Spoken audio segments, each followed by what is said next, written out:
Jangan lupa subscribe YouTube channel Metro TV News dan nyalakan notifikasi. Kasus yang menimpa atlet e-sport Winda Lunardi sekilas mirip dengan kasus penggelapan uang Malindadi yang sempat heboh pada tahun 2011. Bedanya saat itu Malindadi adalah pejabat tinggi salah satu bank swasta yang kemudian terbukti.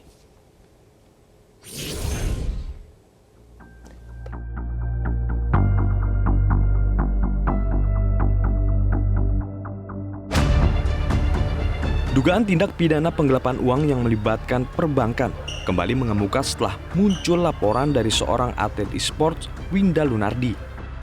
Ia menjadi korban penggelapan uang setelah puluhan miliar rupiah yang ia tabung di salah satu bank swasta, Raib. Winda mengaku baru mengetahui peristiwa hilangnya saldo di tabungan miliknya pada Februari 2020. Menurut Winda, uang yang ditabung di rekening bank tersebut adalah milik pribadi dan sang ibunda.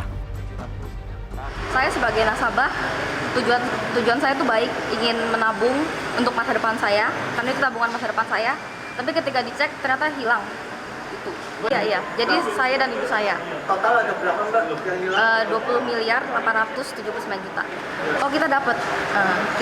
Jadi yang diduga sama ini ternyata rekening koran yang kita dapat itu ternyata rekening koran palsu.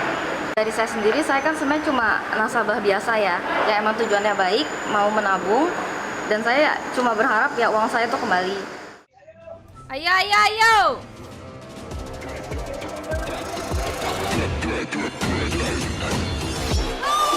Dalam dunia e-sport, Winda Lunardi dikenal sebagai Winda Earl. Ia adalah salah satu pilar andalan tim EVOS Ladies di kancah Mobile Legends.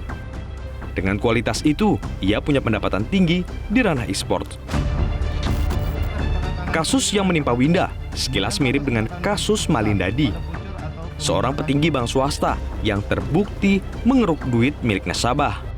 Kasus Malindadi sempat heboh pada tahun 2011. Ia terbukti membobol dana nasabah bank tempat ia bekerja selama 4 tahun sejak 2007 hingga 2011.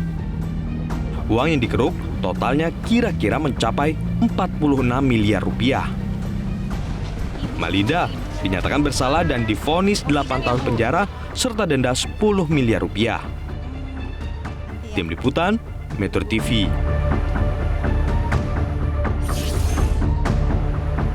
Lantas kemana saja uang 22 miliar yang dikuras oleh oknum manajer bisnis bank swasta itu mengalir? Sudah bersama kami Karopenmas Divhumas Polri Brigjen Pol Awi Setiono. Pak Awi, selamat petang Pak. Selamat petang. Baik. Pak Awi, bagaimana bisa uang sebanyak 22 miliar tersebut digelapkan dan sejak kapan tersangka melakukan perbuatannya ini? Oke, Mas Adi. Assalamualaikum warahmatullahi wabarakatuh. Waalaikumsalam. Kasus ini bergulir sebenarnya sejak tahun 2014.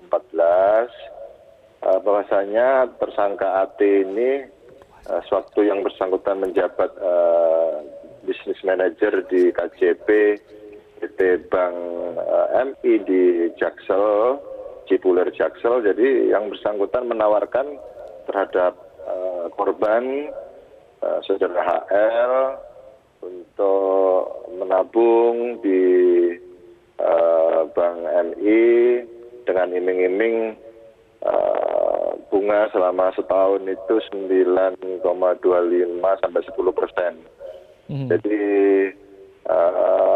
akibat bujuk rayu itulah sehingga korban mengajak keluarganya untuk memindahkan tabungannya di bank lain ke Bank MI. Tentunya dari situlah penyidik mendapatkan bukti-bukti bahwasanya betul telah terjadi pembuatan tabungan berjangka di KJP Cipulir oleh korban dan keluarganya. Dan dari situ juga penyidik mengetahui bahwasannya sebenarnya korban sendiri itu bulan September 2019 sudah minta laporan rekening korannya. Kemudian yang bersangkutan juga pada bulan Oktober sebenarnya sudah meminta kepada tersangka untuk menghentikan tabungan berjangkanya, namun si tersangka ini mengulur-ngulur terus dengan alasan bahwasannya rekening tertahan, kemudian harus menghubungi pusat, harus membuka log. Namun demikian pada bulan Februari tahun ini 2020 akhirnya korban mengetahui bahwasannya uangnya banyak yang dikuras dari rekening dan akhirnya dilaporkan pada bulan Mei dan Direktorat Tindak Pidana Khusus Barreskrim Polri telah menangani kasus ini dan sudah menetapkan tersangka AT yang sekarang juga yang bersangkutan dipertanggungjawabkan terkait dengan perbuatannya yang sama juga, tapi tersangka lain dalam kasus yang lain di Polda Metro Jaya dan sekarang sudah tahap 2 di Kejaksaan Negeri Tangerang.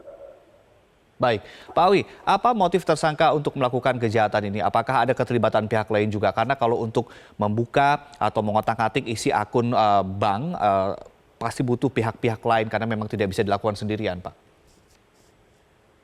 Ya, tadi kalau ditanya motif memang motif ekonomi, namun memang modusnya kan karena memang yang bersangkutan sebagai ketua cabang, mungkin yang bersangkutan leluasa ya.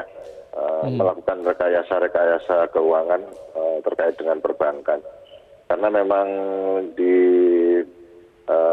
PT Bank MI sendiri hasil penyidikan bahwasannya tidak ada produk terkait tabungan berjangka.